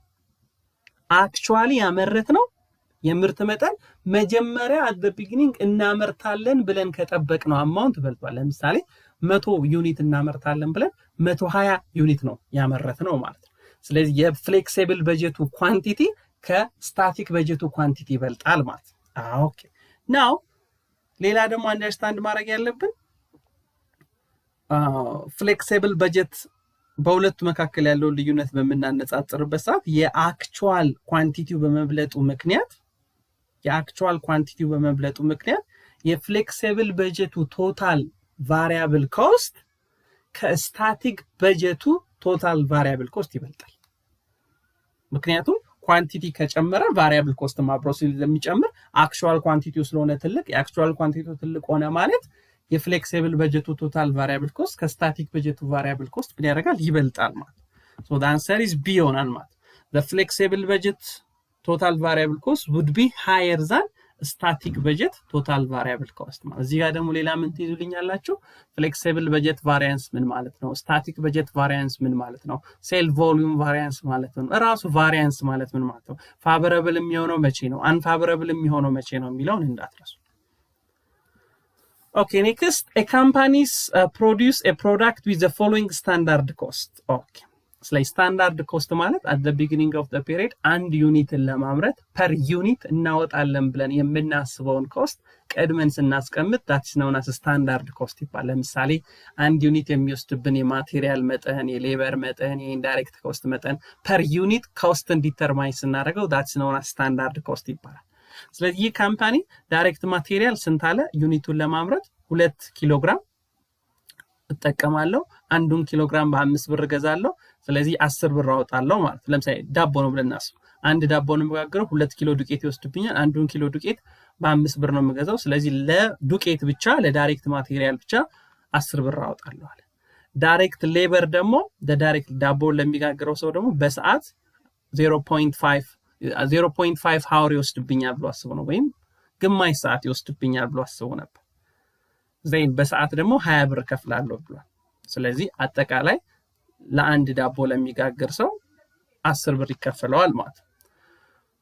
during the periods 1000 ዩኒት were produced. so በወር ውስጥ 1000 ዳቦዎች አመረተ። so actual direct material purchased and used was 2100 kilogram. so በዚህ ወር ጠቅላላ የገዛነውና የተጠቀምነው levels of a quantity of material መጠን ወይም የዱቄት መጠን 2100 ኪሎ ግራም ዱቄት ገዝተን ተጠቅመናል ዳቦ ለማምረት ስንት ዳቦ ለማምረት 1000 ዳቦ ለማምረት ዜን ቶታል ኮስት ደግሞ ያወጣ ነው ለዚህ ለ2100 ኪሎ ግራም ሶፍ ዱቄት ለገዛ ነው ያወጣ ነው ደግሞ 10080 ብር ነው ያወጣ ነው ማለት ሶ የተጠየቅነው ምንድነው what is direct material price variance ሶ material price variance ማቴሪያል ፕራይስ ቫሪያንስ ማለት ሮ ማቴሪያሉን እንገዛበታለን በኪሎግራም 5 ብር ነው ያለው አይደል አክቹአሊ ደግሞ የገዛንበት በኪሎግራም የገዛንበት ፕራይስ አለ በሁለቱ ልዩነት ምክንያት የሚፈጠረው ፕራይስ ነው ማቴሪያል ፕራይስ ቫሪያንስ ነው ማለት ስለዚህ ምን እናደርጋለን መጀመሪያ ለ2100 ኪሎግራም 10080 ብር ነው ያወጣው ስለዚህ ፐር ኪሎግራም 4 ብር ከ80 ነው ያወጣው ማለት እኔ ገዛለሁ ብዬ ያሰብኩት ስንት ነው 1 ኪሎግራሙን በ5 ብር አክቹአሊ የከፈልኩት ግን ስንት ነው 4.8 ነው ማለት ስለዚህ ምን ላድርግ 4.8 አክቹአል ፕራይስ ማይነስ ስታንዳርድ ፕራይስ 5 ብር ሲባዛ 2100 ኪሎግራም አክቹአሊ በተገዛው የሮ ማቴሪያል መጠን ልክ ማለት ዜን ስናባዛው ስንት ይሆናል ቀንሰን በ2100 ስናባዛው ስንት ይሆናል 420 ምን ፋቨረብል ይመጣል 420 እንዴት ፋቨረብል ለምን ነው ፋቨረብል የሚሆነው ምክንያቱም 5 ብር እንገዛዋለን ያለውን ነገር በ4 ብር ከ80 መግዛት ለኛ ፋቨረብል ስለሆነ ማለት ነው ኦኬ ማቴሪያል ኳንቲቲ ቫሪያንስ ብንጠይቅስ ነው አክቹአል ኳንቲቲ ማይነስ ስታንዳርድ ኳንቲቲ መልቲፕላይድ ባይ ስታንዳርድ ፕራይስ በማድረግ አንድ ዳቦ ለማምረት 2 ኪሎ ግራም ይወስድብናል ብለን ነበር አክቹአሊ 3 ኪሎ ግራም ሊወስድብን ይችላል ሶ በወሰደው የኳንቲቲ መጠን ልክ የመጣ ቫሪያንስ ከሆነ ደግሞ ማቴሪያል ኳንቲቲ ቫሪያንስ ይሆናል ማለት So labor rate variance ምንድነው labor efficiency variance ምንድነው የሚለውንም ደግሞ ቼክ አድርጉ Okay next a company's fixed costs are for 100,000 and its contribution margin ratio is 40% what is the break even point in sale dollars so break even point ብር ነው የተጠየቀው total fixed cost ስንት ቢሆን 100,000 ቢሆን contribution margin ratio ደግሞ ስንት ቢሆን 40% ቢሆን ምን ያክል ብር ነው ያገኝ ሸጠን የምናገኘው ሴልስ ብር ወይም ዶላር ምን ያክል ቢሆን ነው ብሬክ ኢቭን ፖይንት ላይ የምንደርሰው ሶ ይሄ ደግሞ ዋትስ ብሬክ ኢቭን ፖይንት ነው ብሬክ ኢቭን ፖይንት ማለት ቶታል ሪቬኑን ከቶታል ኮስት ጋር እኩል የሚያደርግ ኮንትሪቢዩሽን ማርጂንን ከፊክስድ ኮስት ጋር እኩል የሚያደርግ ትርፍን ኪሳራ ዜሮ የሚያደርግ ፖይንት ነው በተለያየ መንገድ በኢኩዌሽን ሜትድ በኮንትሪቢዩሽን ማርጂን በግራፊካል ሜትድ ዲተርማይን ልናደርገው እንችላለን አሁን ጥያቄው እንደሚያሳየን በኮንትሪቢዩሽን ማርጂን ነው የምንሰራው በኮንትሪቢዩሽን ማርጂን ብሬክ ኢቭን ፖይንትን ብር ለማግኘት ምን ነው የምናደርገው ፊክስድ ኮስት ዲቫይድድ ባይ ኮንትሪቢዩሽን ማርጂን ሬሽዮ አድርገን ነው ሶ 250 ሺህ ይመጣል ማለት ነገር ግን ብሬክ ኢቭን ፖይንት ኳንቲቲ ብንጠይቅ ኖሮ ግን ብሬክ ኢቭን ፖይንት ኳንቲቲ ብንጠይቅ ኖሮ ግን 100 ሺህ ሲካፈል ኮንትሪቢዩሽን ማርጂን ፐር ዩኒት ነበር የምናደርገው ኮንትሪቢዩሽን ማርጂን ፐር ዩኒት ኦኬ ኮንትሪቢዩሽን ማርጂን ፐር ሬሽዮ 40% ተሰጥቶናል ባይሰጠን እንዴት እናገኝ ነበር ሴሊንግ ፕራይስ minus variable cost divided by selling price አድርገን contribution margin ratio ማግኘት እንችል ነበር contribution margin per unit ባይሰጠን እንዴት እናገኝ ነበር ማለት ብንጠይቅ break even quantity ብንጠይቅ contribution margin per unit ለማግኘት selling price minus variable cost አድርገን ማግኘት እንችል ነበር ማለት so the answer is C Okay, next, which of the following is an example of relevant cost in a special order decision? So, by special order decision ወቅት relevant cost ሊሆን የሚችለው ከተሰጡን ምርጫዎች መካከል የቱ ነው? So, relevant cost ምንለው the cost that can be incurred on the future ማለት ወደፊት በውሳኔያችን ምክንያት የሚመጣ የሚጨምር የሚቀንስ ኮስት ነው future cost ምንለው ወይም ደግሞ በውሳኔዎች መካከል ምንም ያርቅ ልዩነት የሚፈጥር different among alternative ከሆነ ነው relevant cost ነው ስለዚህ ስፔሻል ኦርደር ማለት እኛ ያመረተን ነው አንድ አምርተን ሸሚዝ አምርተን በ70 ብር ነው የሚሸጠው የሆነ ገዢ መጣና 1000 ሸሚዝ በ50 ብር ልግዛችሁ ይላል እኛ እኮ በ70 ብር ነው የሚሸጠው ሸሚዝ እሱ ግን 1000 መጥቶ በ50 ብር ልግዛችሁ ይላል ስለዚህ ስፔሻል ኦርደሩን 50 በ50 ብር 1000 ሸሚዝ እንሽጥ የሚለው ዲሲሽን ነው ማለት ነው በዚህ ውስጥ ሬሌቫንት የሆነው የቱ ነው ሬሌቫንት የሆነው የቱ So the answer is additional direct material cost incurred to produce a special order. Special orderን ተቀበለን 1000 ሸሚዝ ለማምረት ስንል የምንጠቀመው ተጨማሪ ጨርቅ፣ ተጨማሪ ሌበር፣ ተጨማሪ variable cost በሙሉ relevant ይሆናል። ነገር ግን ብናመርትም ባናመርትም ማውጣታችን የማይቀር የዲፕሪሲዬሽን የአድሚኒስትሬቲቭ እና ሌሎች ይሄን ውሳኔ ከመቀበላችን በፊት አኳየር ያደረግናቸው ኢንቨንተሪ እና ሌሎች ኮስቶች ኢሪሌቫንት ይሆናሉ ለዚህ ስፔሻል ኦርደር ማለት። Next, in a process costing system, costs are accumulated by ነው። So በፕሮሰስ ኮስቲንግ ሲስተም ኮስት አኮሙሌት የሚሆነው በምኑ ነው? So ፕሮሰስ እና ጆብ ኦርደር ኮስቲንግ ሲስተም አለን አይደል? ጆብ ኦርደር ኮስቲንግ ሲስተም ነው the cost that can be determined on each job ነው። እያንዳንዱ ጆብ የተለያየ ዩኒክ ካራክተሪስቲክስ ስላለው የሚወስደው ማቴሪያል፣ የሚወስደው ሌበር፣ የሚወስደው ማኒፋክቸሪንግ ኦቨሬጅ ስለሚለይ ኮስቱን ዲተርማይን የምናደርገው at each job ለእያንዳንዱ ጆብ ነው። ፕሮሰስ ኮስቲንግ ግን ከሆነ ማስ ፕሮዳክሽን ሲሚላር የሆኑ ፕሮዳክቶችን በብዛት በአንድ ላይ ስለሆነ የምናመርተው ጆብ ፕሮዳክት 1 እና ፕሮዳክት 2 ፕሮዳክት 3 ምንም አይነት ልዩነት ስለሌላቸው ኮስትን አኮሙሌት የምናደርገው በእያንዳንዱ ዲፓርትመንት ነው። ምክንያቱም በፕሮሰስ ኮስቲንግ ውስጥ ብዙ ዲፓርትመንቶች ናቸው አንድ ምርት አልቆ እንዲወጣ የሚሳተፉት ማለት። ስለዚህ ኮስት አኮሙሌትድ የሚሆነው ቤዝድ ኦን ኢትስ ዲፓርትመንት ነው ማለት። ዩኒት ኮስት ዲተርማይን ስናደርግ ቶታል ያወጣው ወጪ ሲካፈል ለተመረተው ምርት ስናደርግ ዩኒት ኮስትን በፕሮሰስ ኮስቲንግ ዲተርማይን ማድረግ እንችላለን። ጆብ ኦርደር ላይ ግን ኮስት አኮሙሌትድ የሚሆነው ቤዝድ ኦን ኢች ጆብ ነው። ቤዝድ ኦን ኢች ከስተመር ኦርደር ወይም ቤዝድ ኦን ኢች ጆብ ነው ማለት። Next, which of the following attitude is essential for an auditor when conducting an audit? Audit በምናደርግበት ሰዓት which attitude is essential? ለኦዲተሩ በጣም አስፈላጊ attitude ማለት አስተሳሰብ ወይም ማድረግ ያለበት አንድ ኦዲተር which of the following attitudes essential for an auditor when conducting an audit? ኦዲት በሚያደርግበት ሰዓት ለምሳሌ absolutely certain ሁሉም ነገር የተረጋገጠ certain advocacy for clients no professional skepticism የምንላት attitude it's very important. professional skepticism ማለት ኦዲት የምናደርገውን ክሊየንት ትክክል ነው ብሎ ሰርቴን ማለት በቃ ክስተት የለውም ብሎም አለማመን እንደገና ደግሞ 100% ደግሞ የተሳሳተ ነው ማኔጅመንቱን ማመንም አያስፈልግም አለማመንም አያስፈልግም በሁለቱ መካከል መሆን አለ ተጠራጣሪም እምነትም ደግሞ የሚጥል ሰው መሆን አለብን ማለት ነው ፕሮፌሽናል ስኬፕቲሲዝም ማለት ሙሉ ለሙሉ እምነት ከጣልን የኦዲት ፕሮፌሽናችን ይሄ በቴስት በመናምን የምናገኘው ኤቪደንሶች ልንቀንስ ነው ሙሉ ለሙሉ ደግሞ ከተጠራጠረን ደግሞ የማኔጅመንቱን ዲስክሬዲት አድርገን የኦዲት አላስፈላጊ ምናልባት ቴስቶችን ሁሉ ልንሰራ እንችላለን ኮስቱን ታይሙን ሊወስድብን ይችላል ስለዚህ አእምሯችን ምን መሆን አለበት አቲቲዩዳችን ፕሮፌሽናል ስኬፕቲሲዝም ተጠራጣሪ በሆነ እምነት ሙሉ ለሙሉ ስህተት ይሰራሉ አይሰሩም ብሎ በሁለቱ መሃል መሆን ማለት ፕሮፌሽናል ስኬፕቲሲዝም ማለት Okay, next, a professional encounters is a situation where upholding confidentialities conflict with legal requirement to disclose information. What ethical principles most directly at play in this dilemma? ለምሳሌ በፍርድ ቤት ኬስ ተከሰን very secretly ያዝነውን ነገር በሌጋል እንድናወጣው ዲስክሎዝ እንድናረጋው ከተጠየቀን በዚህ ምክንያት የምንገባበት የኤቲካል ዲሌማ እናርገው አናርገው ይሄ ነገር ብናረገው ይሻላል ባናረገው ይሻላል ይያለን የምንገባበት የጭንቀት የዲሌማው ሲቹዌሽን what ethical principle mostly directly at playing in these dilemmas okay ምክንያቱም እንደ ኦዲተር ምን ማድረግ አለብን ሚስጥር በጠበቅ አለብን በህግ ደግሞ ከተጠየቀን ግዴታ ደግሞ ማሳወቅ አለብን በዚህ መሃል ልንጥስ የምንችለው የፕሮፌሽናል ኤቲክሳችን የትኛው ነው ኮንፊደንሻሊቲ የምንለው ስለዚህ ኦብጀክቲቪቲ የምንለው ፋክት እና ፋክት ላይ ቤዝ ማድረግ አለብን ሳብጀክቲቭ መሆን የለብንም ኒውትራል መሆን አለብን ፍሪ ፍሮም ኤረር የሆነ ነገር ማቅረብ አለብን ኢንቴግሪቲ የምንለው ስትሬት ፎርዋርድ ኤንድ ሆነስት መሆን መቻል አለብን ያለው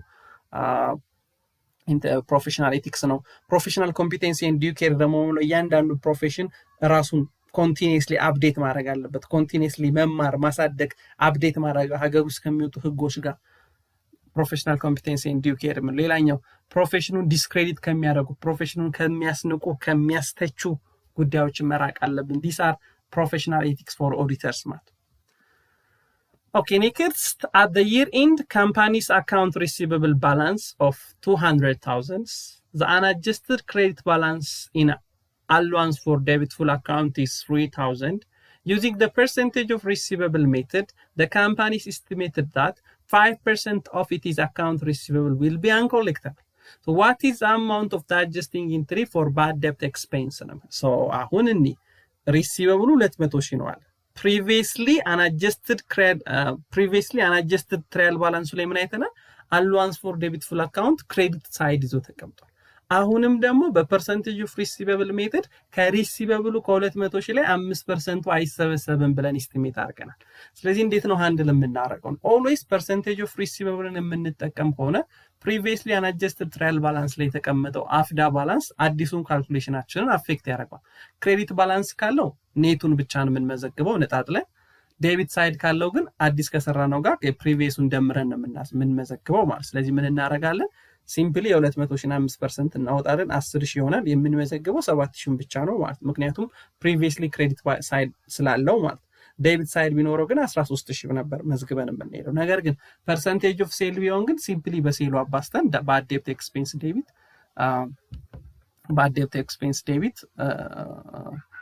debt expense debit እና አፍዳን ክሬዲት አድርገን እንሄድ ነበር percentage of sale ቢሆን Okay, next again. Which of the following uncollectible receivable estimated method focus on a specific age of which means uncollectible receivable and estimate የምናደርግባቸው ሁለት ሜትር ነው ያልነው percentage of sale እና percentage of receivable ነው Okay, ምን አለ specifically age of individual አንድን የሪሲቨብል age which means receivable 90 ቀን 60 ቀን 10 ቀን የሚቆይ receivable በተለያየ age እንከፋፍል በሱ መሰረት estimated uncollectible of receivable and estimate የምናደርግ ከሆነ የትኛው ሜትር ነው የሚለው obviously ምን percentage of receivable ሜትር ማለት ምክንያቱም percentage of sale ከሆነ ከክሬዲት ሴሉ 1% ወይም 2% አይሰበሰብም ብለን estimate የምናደርግበት መንገድ ስለሆነ ማለት Okay, next a key characteristics of step down method of service department cost allocation Okay ይህን ጥያቄ ደግሞ ለመመለስ የኮስት 1 ቻፕተር 4ን ሪማይንድ ማድረግ ያስፈልጋል ኮስት አሎኬሽን ብለን ያየነው ማለት ሶ ኮስት አሎኬሽን ምንድነው ፐርፐዙ ምንድነው then one single supporting department በሚኖርበት ሰዓት single rate method dual rate method ብለን ያየነው ከዛ ደግሞ ከአንድ በላይ supporting department በሚኖርበት ሰዓት ሶስት የአሎኬሽን ሜተዶች አሉ direct method step down method እና reciprocal method ያለው ማለት ስለዚህ አሁን የተጠየቀው ምኑ ነው ስቴፕ ዳውን ሜተድ ምንድነው ስቴፕ ዳውን ሜተድ ከሆነ በሰርቪስ ዲፓርትመንቶች ወይም በሰፖርቲንግ ዲፓርትመንቶች መካከል ያለውን ግንኙነት ራንክ ማድረግ ሲኩዌንሻል ማድረግ ደረጃ ማውጣት ሲን በደረጃቸው መሰረት የሰፖርቲንግ ዲፓርትመንት ኮስቶችን ለራሳቸው ለሰፖርቲንግ ዲፓርትመንትም ለኦፕሬሽናል ዲፓርትመንቶችም አሎኬት ያደረግን የምንሄድ ከሆነ ራንክ ወን ፓርሻሊ የርስ በርስ ግንኙነታቸውን ኮንሲደር ያደረግን የምንሄድ ከሆነ ስቴፕ ዳውን ሜተድ ነው so the answer is C it require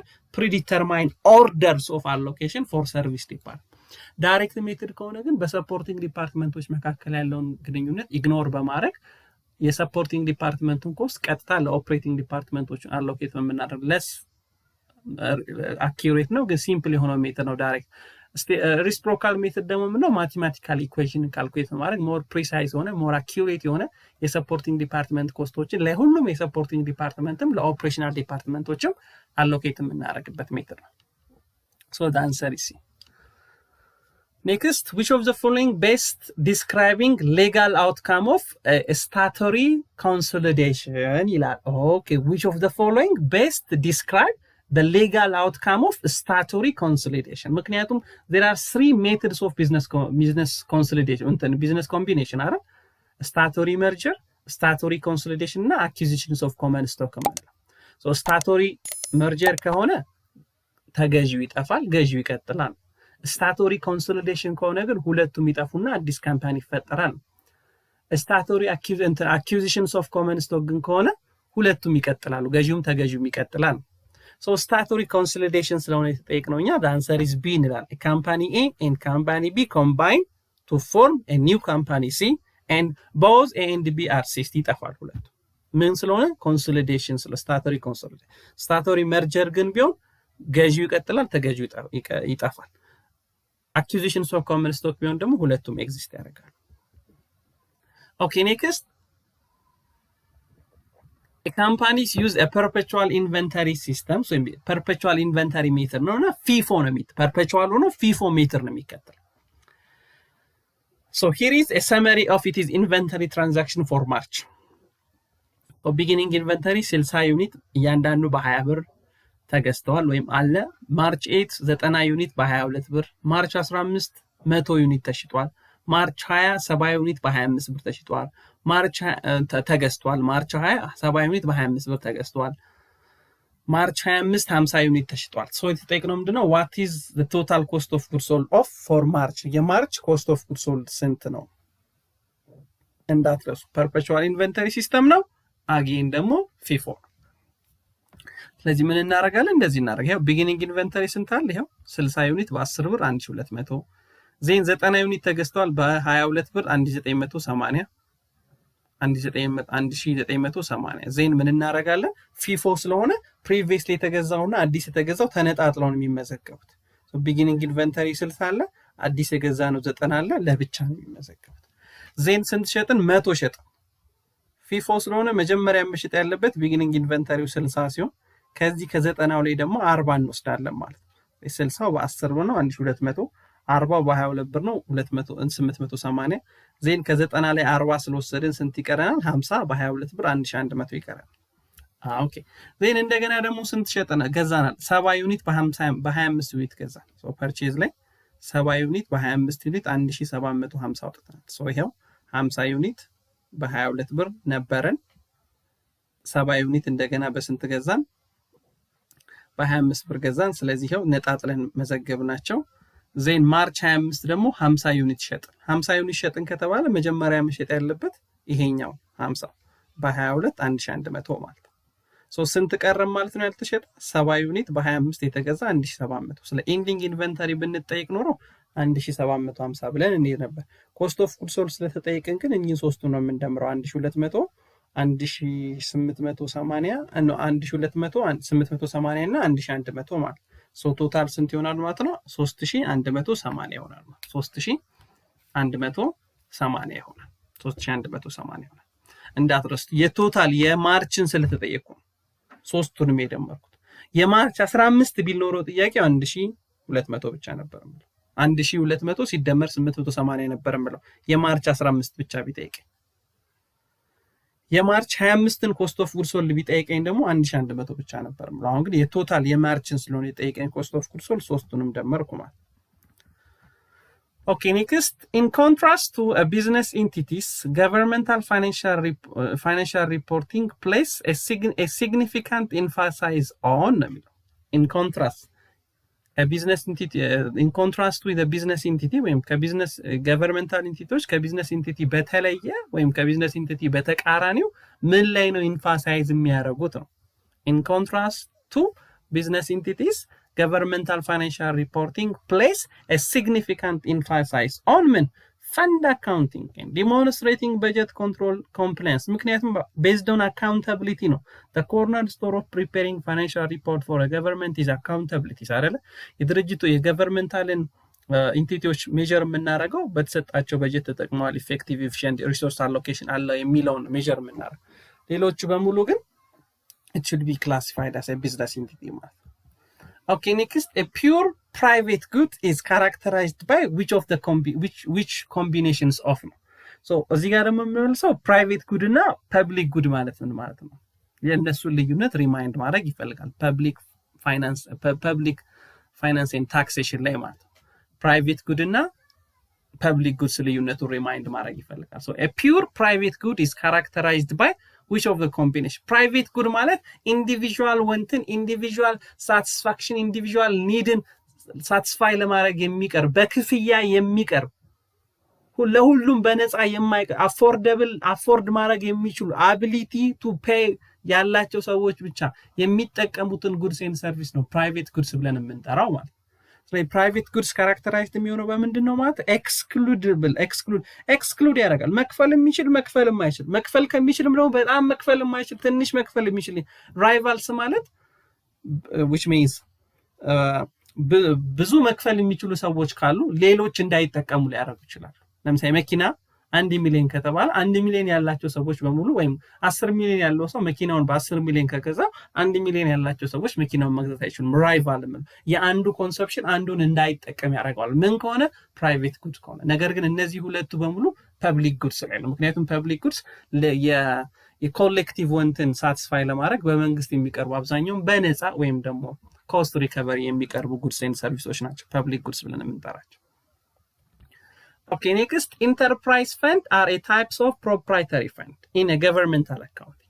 What is the primary intent behind accounting for activities and enterprise fund? But the enterprise fund accounting practice ምን ይመስላል? Behind accounting for enterprise fund, primary intention, primary objective ምንድን ነው?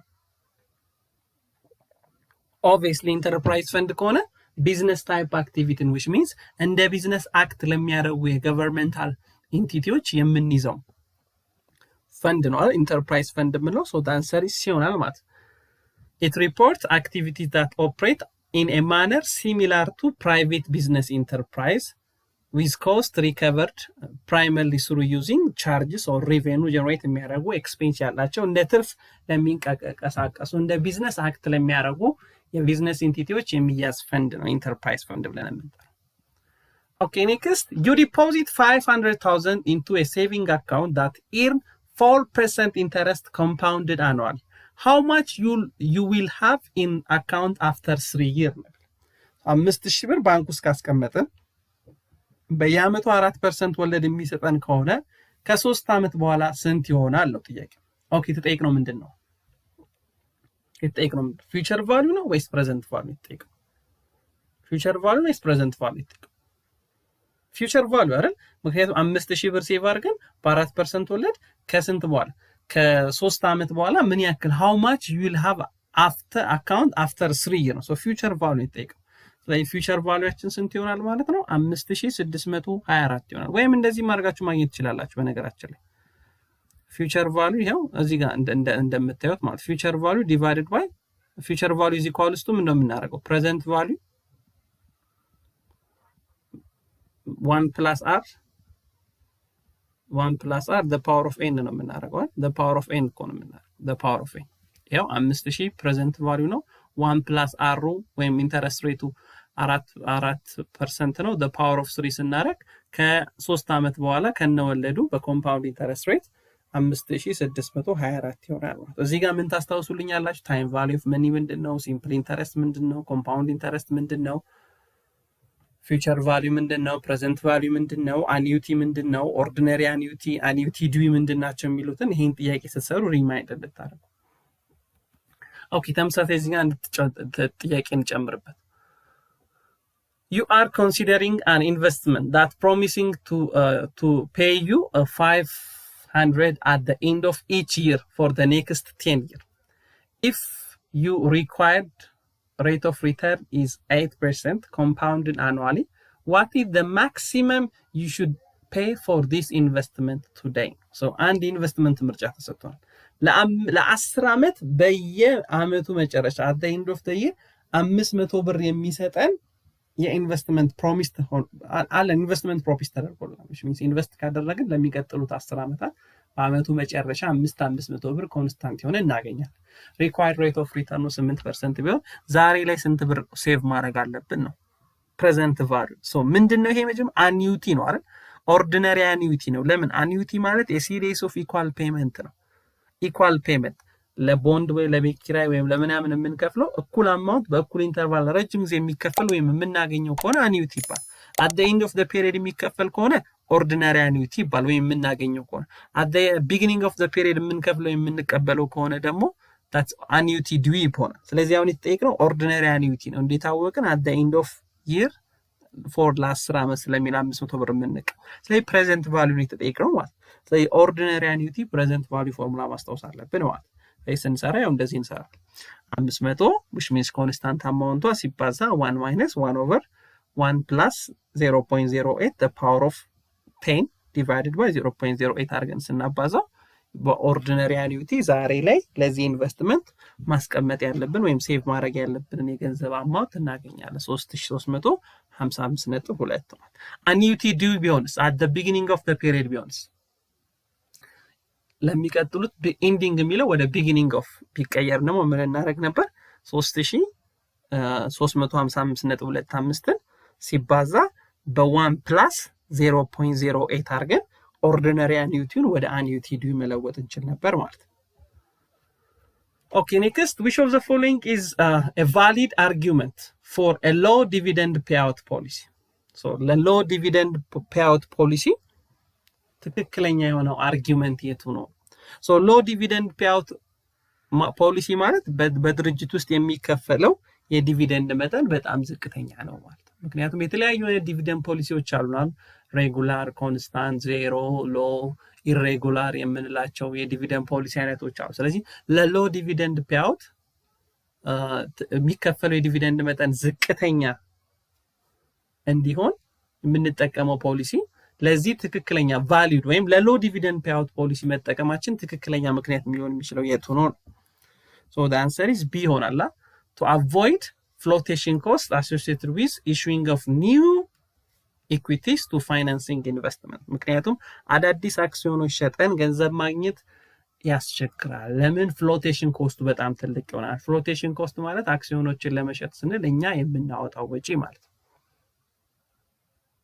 ሶ ፍሎቴሽን ኮስቱ ዜሮ ከሆነ ዲቪደንድ ብንከፍልም ችግር የለውም፣ ምክንያቱም በቀላሉ ገንዘብ አክሲዮን ሸጠን ማግኘት እንችላለን። ነገር ግን ፍሎቴሽን ኮስቱ በጨመረ ቁጥር የምንከፍለው የዲቪደንድ ፔአውት ሬሾ ምን እያደረገ ይመጣል? እየቀነሰ ይመጣል። ምክንያቱም ከውጭ ገንዘብ ማግኘት ዲፊካልት ስለሚሆን ለእድገታችን ለግሮዛችን የራሳችንን ገንዘብ አስ ሪቴኒንግ ብንጠቀምበት ስለሚሻል ፍሎቲንግ ኮስቱ ሃይ ከሆነ ሎ ዲቪደንድ ፔአውት ኢዝ more valid ይሆናል ማለት ትክክለኛ። Okay, next, according to MM theory dividend ስለ ዲቪደንድ MM theory ምን ይላል? MM theory ስለ ዲቪደንድ ፖሊሲ ምን ይላል? ስለዚህ ሁለት አይነት ቲዮሪዎች አሉ። ቅድም እንዳልኳችሁ ዲቪደንድ ፖሊሲ ኢሪሌቫንት እና ዲቪደንድ ፖሊሲ ሬሌቫንት የሚባሉ። ስለዚህ ኢሪሌቫንትን ከሚደግፉት መካከል ታክስ የለም፣ ፍሎቴሽን ኮስት የለም፣ ፐርፌክት የሆነ ካፒታል ማርኬት ካለ ዲቪደንድ ፖሊሲ ኢሬሌቫንት ነው፣ የፊርም ቫሊዩን አፌክት አያደርግም ብለው ሰፖርት ከሚያደርጉት መካከል ኤምኤም ቲዮሪም አንዱ ነው ማለት ነው። ነገር ግን ሌላ ሪሌቫንትን የሚደግፉ ደግሞ አሉ። ሪሌቫንትን የሚደግፉ በርዲን ታሃን ቲዮሪ፣ ታክስ ፕሪፈረንስ ቲዮሪ የሚባሉ አሉ። ሶ the answer is B. ኤምኤም ቲዮሪ on dividend is relevant to the firms ፊርም ቫሊዩን አፌክት አያደርግም። ምክንያቱም ኦነሮቹ ሼር ሆልደሮቹ ዲቪደንድ የሚሰጣቸው ካፒታል ጌን የሚሰጣቸው they are very satisfied። ስለዚህ ዲቪደንድ ቢያጡ ካፒታል ጌን ያገኛሉ፣ ካፒታል ጌን ቢያገኙ ዲቪደንድ ያገኛሉ። ስለዚህ ከፈልም አልከፈልም ፊርም ቫልዩ አፌክት አይሆንም የሚል። Okay, next, a company issues 10,000 shares with a per value of $1 per share for a cash at $5 per share. So per value አንድ ብር የሆነን አክሲዮን በ5 ብር per value በ5 ብር ከሸጥ ነው ጆርናል ኢንትሪው ምን ይመስላል? which of the following is correct journal entry? 10,000 አክሲዮኖች ናቸው፣ ፐር ቫሊያቸው አንድ ብር ነው፣ ግን የሸጥናቸው 5 ብር ከሆነ አንዱን አክሲዮን ትክክለኛው ጆርናል ኢንትሪ ምን ይመስላል ነው የሚለው። so the answer is obviously cash 50,000 ይሆናል፣ ምክንያቱም 5 ሲባዛ በ10,000 50,000። ሼር ካፒታል ኦርዲነሪ ኦልዌይስ በፐር ቫሊዩ ነው የምናባዛው፣ 10,000 ሲባዛ በ1 10,000። ሼር ፕሪሚየሙ ደግሞ እላፊዋ ማለት ነው፣ እላፊዋ which means በ5 እና በ4 መካከል በ5 እና በ1 መካከል 4 ነው ያለው፣ 4 ሲባዛ በ10,000 40,000 ሼር ፕሪሚየም ይሆናል ማለት። Okay, next, which of the following is not a common reason for a company's issuing ordinary shares? ካምፓኒዎች ሁለት አይነት አክሲዮኖች ሊሰጡ ይችላሉ፣ ኦርዲነሪ ሼር እና ፕሪፈርድ ሼርስ አይደል? it is not common reason የአክሲዮን የኦርዲነሪ ሼር ሊሸጡበት የማይችለው common reason ያልሆነውን ነው የተጠየቀው። which of the following is not a common reason for the companies to issue ordinary share? answer is C አይደል? ምክንያቱም አክሲዮን የሚሸጠው ካፒታል ለማግኘት ነው፣ ለአዲስ ፕሮጀክት ለመስፋፋት፣ ወይም ደግሞ ምን ለማድረግ to reduce a company's outstanding debt ሊሆን ይችላል። ከኢኩዊቲ በምናገኘውን ገንዘብ እዳ ከፍለንበት የገንዘብ እዳ መጠናችን ለመቀነስ ሊሆን ይችላል። ወይም ደግሞ to provide liquidities for founders or early investor ለኤርሊ ኢንቨስተሮች ምን ለመስጠት፣ አዳዲስ አክሲዮን በተሸጠ ቁጥር ቀድሞ ያሉት አክሲዮኖች ፕሪሚቲቭ ራይት የምንለው ቀድሞ የማግኘት መብት ስላላቸው ለእነሱ ሊኩዊዲቲ ወይም ደግሞ ጥቅም ለመስጠት ሊሆን ይችላል ኦርዲነሪ ሼር ኢሹ የምናደርገው። ነገር ግን is not a common reason for companies to issue ordinary shares ስለሆነ የተጠየቀው the answer is C ይሆናል። to reduce the number እንደውም በሸጥን ቁጥር ምን እያደረገ ይመጣል? outstanding share which means ገበያ ላይ ያለው የአክሲዮን መጠን ምን እያደረገ ይመጣል? ዲቪደንድ ሊከፈልባቸው የሚገቡት አውትስታንዲንግ ሼሮች እየጨመሩ ኢርኒንግ ፐር ሼሩ ደግሞ እየቀነሰ ይመጣል። ለምንድነው ኢርኒንግ ፐር ሼሩ የሚቀንሰው? ኔት ኢንካም ዲቫይድድ ባይ ነምበርስ ኦፍ አውትስታንዲንግ ሼር ስለሆነ የምናደርገው አውትስታንዲንግ ሼሩ በጨመረ ቁጥር ኢርኒንግ ፐር ሼሩ እየቀነሰ ይመጣል። Okay, next, according to the conceptual framework, what is the definitions of assets? So IPSAS, international public sector accounting, international accounting standard ወይም አይሳብ ላይ በዛ መሰረት አሴት በምን መልኩ ዲፋይን ይሆናል? አሴት ዲፋይን ስናደርግ ሶስት ነገሮች መሟላት አለባቸው አይደለ? it come from a past transaction, control የምናደርገው ሪሶርስ መሆን መቻል አለበት። ወደፊት ምን ማምጣት አለበት? future economic benefit ሊኖረው ይገባል። ወይም ዛሬ ላይ ኢኮኖሚክ ቤኔፊት መስጠት አለበት። ወይም ፊውቸር ኢኮኖሚክ ቤኔፊትም at the result of future economic benefit controlled by an entity as the result of past event መሆን መቻል አለበት። ከፓስት ኢቨንት የመጣ ኮንትሮል የምናደርገውና ፊውቸር ኢኮኖሚካል ቤኔፊት ያለው መሆን መቻል አለበት። አንድን አሴት እንድንለው ማለት so the answer is A ነው የሚሆነው። ይሄ B የሚለው ትክክል አይደለም። እሺ ቤተሰቦች ይቅርታ፣ ይሄ B የሚለው ትክክል አይደለም። the answer is A ነው። የዚህ ጥያቄ መልሱ A ነው። Okay, next, what is the relationship between conceptual framework and IFRS standard? So በconceptual framework እና በIFRS standard መካከል ያለው ሪሌሽንሺፕ ምንድነው? ደጋግመን እንዳልነው conceptual framework ማለት ለኛ ፍሬምወርክ ፋውንዴሽናችን ነው፣ ኮንስቲቱሽናችን ነው። ስታንዳርዶች ኦልዌይስ ከconceptual framework ላይ ነው የሚወጡት። conceptual frameworkን የሚጥስ ነገር በየትኛውም መልኩ አክሰፕት ሊደረግ አይገባም።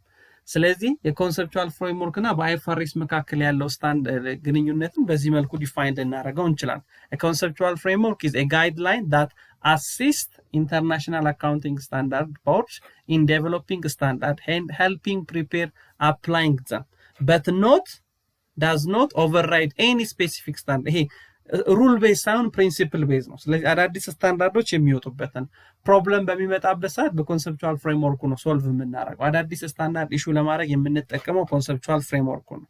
ሶ the answer is B ማለት ነው። ሶ ኮንሰፕቹዋል ፍሬምወርክን ስትመልሱ ሌላ የምታስታውሱልኝ ምንድነው? ሌቭል 1 ምን ይላል፣ ሌቭል 2 ምን ይላል፣ ሌቭል 3 ምን ይላል? ኮንሰፕቹዋል ፍሬምወርክ እዛ ላይ ያሉትን ነገሮች በደንብ ዲስከስ አድርጉ ወይም ሪማይንድ ለማድረግ ሞክሩ። ኦኬ ኔክስት a credit memo is typically issued for which of the following reason in sales and collection cycle ይላል። በሴልስ ኤንድ ኮሌክሽን ሳይክል ውስጥ ከምንጠቀማቸው ዶክመንቶች መካከል አንዱ ክሬዲት ሚሞ የምንለው። ክሬዲት ሚሞ ማለት የተሸጡ እቃዎች ሲመለሱ ለዛ የሚዘጋጅ ዶክመንት። ስለዚህ ኦብቪየስሊ ሪሲቨብሉን ምን ለማድረግ ማለት ነው? አካውንት ሪሲቨብሉን ለመቀነስ፣ ሴልሱን ለመቀነስ ማረጋገጫ የምናዘጋጀው ዶክመንት ነው ክሬዲት ሚሞ። ዴቢት ሚሞ ከሆነ ፐርቼዝ ሪተርን ኤንድ አላዋንስ ላይ ነው ዴቢት ሚሞ። So the answer is C, to reduce amount of customer owned due, which means ከስተመሮቻችን እንሰበስበዋለን ብለን የምናስበውን የሪሲቨብል መጠን ለመቀነስ፣ አላዋንሱን ለመቀነስ ወይም ደግሞ የተሰራ ስህተት ካለም ያንን ለማስተካከያነት ልንጠቀምበት እንችላለን ክሬዲት ሚሞ ዶክመንት። Okay, next, when auditing completeness assertion for sale, an auditor would most likely trace ነው። so completeness assertion ሴልስን በምንሰራበት ሰዓት ኦዲተሩ ሊያደርግ የሚችለው ወይም ከየት ወዴት ሊሄድ ይችላል። so completeness ማለት all transaction are recorded፣ ሁሉም ትራንዛክሽኖች ተመዝግበዋል ወይ ነው። ኤግዚስተንስ ቢሆን ደግሞ ተሸጠ የተባሉት ነገር እውነትም ተሽጠዋል ወይ የሚል ቴስት ነው የምንሰራው። so completeness assertion ስንሰራ always trace የምናደርገው ከየት ነው? ከሺፒንግ ዶክመንቶች ወደ ሴልስ ኢንቮይሱ ነው የምንሄደው ማለት ወደ ሴልስ ኢንቮይሱ ወደ ሽያጭ ዶክመንቱ እያደረግን ነው የምንሄደው ምን ከሆነ completeness ቴስት ከሆነ ማለት so the answer is B ሆነ። next, estimated revenue are 4,600,000 and appropriation 4 million ቢሆን a journal entry for a budget include so estimated revenue 4,600,000 ቢሆን appropriation የተፈቀደ authorized የሆነ ወጪ ደግሞ 4 million ቢሆን journal entry ምን ይመስላል ነው የሚለው። so estimated revenue journal entry የተጠየቅነው ማለት so simply ምን እናደርጋለን? estimated revenue ዴቢት እናደርጋለን፣ appropriation ክሬዲት እናደርጋለን። ዜን በሁለቱ መካከል ያለችው ልዩነት በጀት ፈንድ ባላንሱን ምን እናደርጋለን? ክሬዲት እናደርጋለን። so the answer is C ይሆናል ማለት።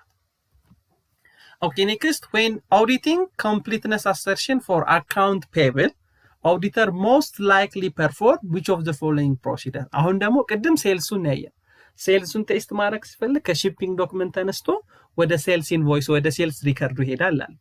ኮምፕሊትነስ አሰርሽን አካውንት ፔብልን የምንሰራ ከሆነስ ኦዲተሩ ምን ያደርጋል?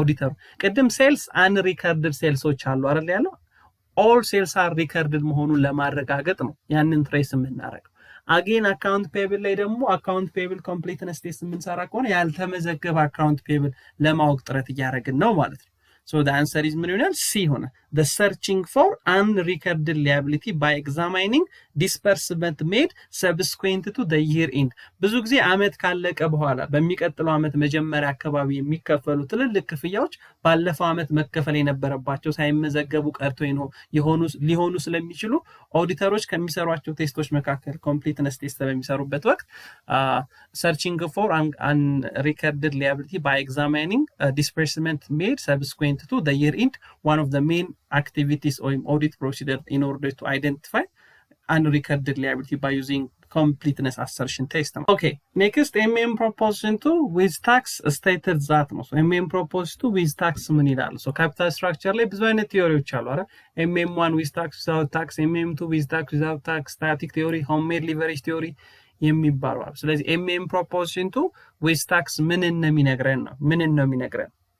So MM proposition with tax ምን ነው የሚለን? cost of equity ሊቨሬጅ የሆነ ፊርምስ ሊኒየር ብድር በተበደረን ቁጥር ኮስት ኦፍ ፋይናንሻል ሊቨሬጃችን ባደገ ቁጥር የብድር መጠን ባደገ ቁጥር ኮስት ኦፍ ኢኩዊቲውም አብሮ ሊኒየር በሆነ መንገድ ይጨምራል ነገር ግን በእኩል አማውንት አይደለም የሚጨምረው ምክንያቱም ታክስ ስላለ የዴፕት ቱ ኢኩዊቲ ሬሽዮ ባደገበት ልክ የኮስት ኦፍ ኢኩዊቲውም አብሮ ያድግ ምክንያቱም ታክስ አድቫንቴጅ ስላለ ነገር ግን ሊኒየር ናቸው ዴፕት ቱ ኢኩዊቲ ሬሽዮ የብድር መጠን በካፒታል ስትራክቸሩ ላይ በጨመረ ቁጥር ለፕሪፈርና ለኮመን ስቶኮች ሪኳየር የሚያደርጉ የዲቪደንድ መጠንም አብሮ ያድጋል የሚል ኤምኤም ፕሮፖዚሽን 2 ዊዝ ታክስ የምንለው ማለት ነው እዚህ ጋር ኤምኤም ፕሮፖዚሽን 1 ዊዛውት ታክስ ዊዛውት ታክስ ስታቲክ ቲዮሪ እና ሁለቱንም ደግሞ ኤምኤም ፕሮፖዚሽን ዊዝ tax እና MM proposition 2 without tax የሚለው ክሊር አድርጌ እዚህ ጋር አስቀምጬላችሁ Okay, next, what is the primary role of microfinance institution in Ethiopia? በኢትዮጵያ የማይክሮፋይናንስ ኢንስቲትዩሽን ፕራይመሪ ሮል የሆነው የቱ ነው? ሶ ብዙ አይነት ፋይናንሻል ኢንስቲትዩሽኖች አሉ አይደል? ዲፖዚተሪ ኢንስቲትዩሽን እና ነን ዲፖዚተሪ ኢንስቲትዩሽን ዲፖዚት የሚቀበሉና የማይቀበሉ ለምሳሌ ዲፖዚተሪ ኢንስቲትዩሽን ላይ ካሉት ኮሜርሻል ባንክ saving and credit associations ራሱ ማይክሮ ፋይናንስ ሌበር ዩኒየኖችን ክሬዲት ወይም ሌበር ዩኒየኖችን ዲፖዚት ኢንስቲትዩሽን እንላቸዋለን በዛ በኩል ነን ዲፖዚተሪ ደግሞ የምንላቸው እነ ሚቹዋል ፈንድስ ኢንቨስትመንት ባንክ ፔንሽን ፈንድስ ኢንሹራንሶችን ደግሞ ነን ዲፖዚተሪ ኢንስቲትዩሽን ብለን እንጠራቸዋለን ሶ የማይክሮ ፋይናንሶች ትልቁ ሮል ምንድነው በትራዲሽናል ባንኪንግ ሲስተም ውስጥ ወይም በመደበኛ ባንክ ስርዓት ውስጥ ገንዘብ ማግኘት ያልቻሉ ገንዘብ መበደር ማግኘት ያልቻሉ ሎ ኢንካም ኢንዲቪጁዋል እና ስሞል ቢዝነሶችን ሰፖርት ለማድረግ ነው to serve a financial need for low income individual and small business that are not በትራዲሽናል በኖርማል ባንኪንግ ሲስተም ውስጥ የማይሳተፉትን አካላት ለመደገፍ የተቋቋመ ነው ማይክሮ ፋይናንስ ኢንስቲትዩሽን Okay, the last one, the absence of foreign bank participation in Ethiopia domestic banking sector has historically been a key features.